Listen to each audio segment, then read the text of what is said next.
Woman film festival ആണ് വന്നിരിക്കുന്നത്. അപ്പോൾ അതിനെക്കുറിച്ച് എന്താണ് പറയുന്നത്? എനിക്ക് ഒരുപാട് സന്തോഷമുണ്ട് ഇതിൽ ഇപ്പോൾ എത്താൻ പറ്റിയതിൽ. കാരണം വളരെ ഇമ്പോർട്ടൻ്റ് ആയിട്ടുള്ളൊരു ഫോമാണ്. ഇങ്ങനൊരു പ്ലാറ്റ്ഫോമാണ് നമ്മളെല്ലാവരും ആഗ്രഹിക്കുന്നത്. സിനിമകൾ ഒരുപാട് ഉണ്ടാക്കുന്നുണ്ട്. സ്ത്രീകളും സിനിമയിലെ ഭാഗമാണ്. പല ഡിപ്പാർട്ട്മെൻറ്റിലെ ആക്ടേഴ്സ് മാത്രമല്ല, ഡയറക്ഷൻ, റൈറ്റിംഗ്, ടെക്നീഷ്യൻസ് എല്ലാവരും വിമനുണ്ട്. അപ്പോൾ അവരെ ഹൈലൈറ്റ് ചെയ്യുക എന്ന് പറയുന്നത് ഒരു വലിയ കാര്യമാണ്. എസ്പെഷ്യലി ഇപ്പോൾ ഉള്ളൊരു സൊസൈറ്റിയിൽ നമുക്ക് അങ്ങനെ ഒരു ഹൈലൈറ്റ് ആവശ്യം വരുന്നുണ്ട്. അതുകൊണ്ട് തന്നെയാണ് ഇങ്ങനത്തെ ഒരു ഫോം ചെയ്യേണ്ടി വരുന്നത്. ശരിക്കും വനിതകൾ തഴയപ്പെടുന്നുണ്ടോ സിനിമ മേഖലയിൽ? എനിക്ക് തോന്നിയിട്ടുള്ളത് ഇപ്പോഴത്തെ ഒരു അവസ്ഥയിൽ നമുക്ക് ഇതൊരു പ്ലാറ്റ്ഫോമിൻ്റെ ആവശ്യം വരും. അതാണ് ടു നോർമലൈസ്. ഇത് ഒരു എന്താ പറയുക, സ്പെഷ്യൽ റെപ്രസെൻറ്റേഷനേക്കാൾ ഉപരിയായിട്ട് ഇത് നോർമൽ ആവേണ്ട ഒരു കാര്യമാണ്.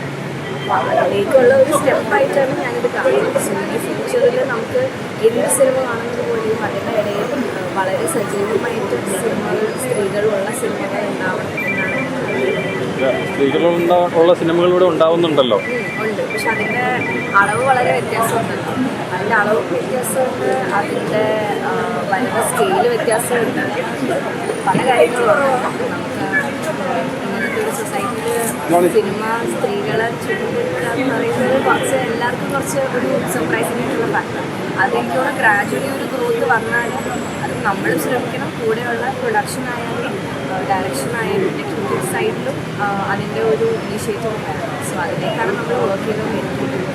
അങ്ങനെയുള്ള സിനിമകൾക്ക് പ്രാധാന്യം കൊടുക്കാറുണ്ടോ സാധാരണ? തീർച്ചയായിട്ടും. നമുക്കെന്ന് പറഞ്ഞാൽ ഇപ്പം ഞാൻ ചെയ്തിരിക്കുന്ന സിനിമകളിലും ദൈവം സഹായിച്ച് നല്ല ക്യാരക്ടേഴ്സ് ഉണ്ട്. അതുകൊണ്ട് തന്നെയാണ് അത് ശ്രദ്ധേയപ്പെടുന്നത്.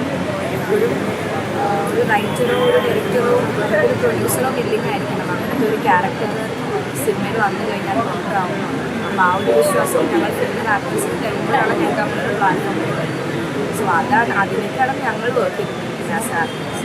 അതുപോലെ തന്നെ ടെക്നീഷ്യൻസ്, ഇപ്പം ഡയറക്ടർ, ഒരു ഫീമെയിൽ ഡയറക്ടർ എന്ന് പറഞ്ഞു കഴിഞ്ഞാൽ അവർ ബാങ്കബിൾ ആണെന്നുള്ളത് അവർ പ്രൊഡ്യൂസറിന് കൺവിൻസ് ആകും. സോ ഇതൊക്കെ നമ്മളുടെ ഒരു അൺഫോർച്ചുനേറ്റ്ലി ഒരു ജെൻഡർ സ്ട്രഗിളാണ്.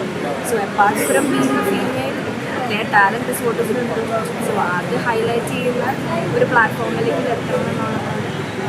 വേദന അടക്കം ഒരു മെയിൽ ഫീമെയിൽ ഓറിയൻറ്റഡ് വിഷയങ്ങളിലൂടെ ചർച്ചകൾ നടക്കുന്നുണ്ടല്ലോ, വേദനത്തിൻ്റെ അടക്കം. അപ്പോൾ അതിനെക്കുറിച്ച് എന്താണ് പറയാനുള്ളത്? അല്ല, വനിതകൾക്ക് പ്രാധാന്യം കുറവാണ് ആ മേഖലയിലാണെങ്കിലും താരങ്ങൾ പുരുഷ ആധിപത്യം ഉണ്ടെന്നുള്ളൊരു സംസാരം ഓൾറെഡി ഉണ്ടല്ലോ. സിനിമയിൽ മാത്രമേ നമുക്കത് ഹൈലൈറ്റ് ചെയ്ത് പറയാൻ പറ്റില്ല. എല്ലാ മേഖലയിലും ഈ പ്രശ്നങ്ങളുണ്ട്. അതാണ് ഞാൻ തന്നെ പറഞ്ഞത്. നമ്മുടെ ടാലൻറ്റിനെ ജെൻഡർഫൈ ചെയ്യുന്നത്. ടാലൻറ്റ് എന്നുള്ളത് ഒരു പ്യുവറായിട്ടുള്ളൊരു സാധനമാണ്. അതിൽ ഫീമെയിൽ ഡിഫറൻസിൽ വരുന്ന കാര്യമാണ്.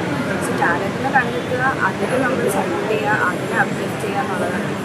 അത് ഏത് മേഖലയിലായിരുന്നു. സോ അതാണ് നമ്മൾ ആസ് എ സൊസൈറ്റി നമുക്ക് റീസെൻ്റായിട്ട് ഹിറ്റായി സിനിമകളിലൊന്നും നായികമാർ കാണാനില്ല എന്നൊരു അഭിപ്രായം പറയാം. അത് എങ്ങനെയാണ് റെസ്പോണ്ട് ചെയ്യുന്നത്? പ്രൊഡ്യൂസറിനോട് ചോദിക്കണം. ഞങ്ങളെല്ലാവരും റെഡിയാണ്.